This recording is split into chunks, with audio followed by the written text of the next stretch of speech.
In my last post about rethinking automobiles, we discussed the fact that cyclists and pedestrian traffic deaths had been declining for decades until we got to 2009. And that year they started to increase in America, but strangely, they were going down in other Western developed nations like those in Europe. So what's wrong with America? Why is it that our pedestrian and cyclist traffic deaths were going up while everyone else's were going down? Well, we can follow a couple of threads of technology that help explain some of this.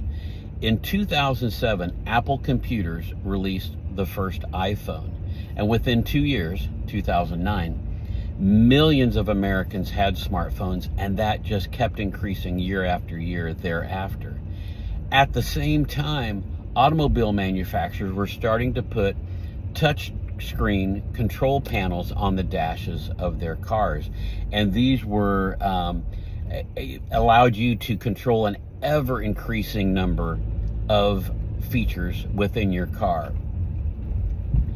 Another interesting thing is that cell phone carriers like AT&T, T-Mobile, Verizon, they're able to track how often people touch their phones, and they can tell whether you're sitting still, whether you're going for a walk, or whether you're moving at a more rapid speed as you would be in a car.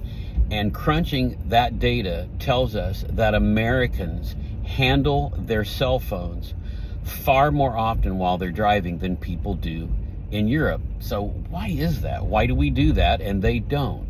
Well, let's follow another technological thread. In Europe, 3 of the 4 cars that you can see on the road have a manual transmission. That means that they're driving with one hand and they're shifting gears with the other hand. So it takes 2 hands to drive 75% of the cars in Europe. But in America, 99% of the cars have an automatic transmission, meaning that you can drive a car in America with one hand and you've got that other hand free to try to find the perfect song on your dash readout or to text your boss that you're going to be in late today.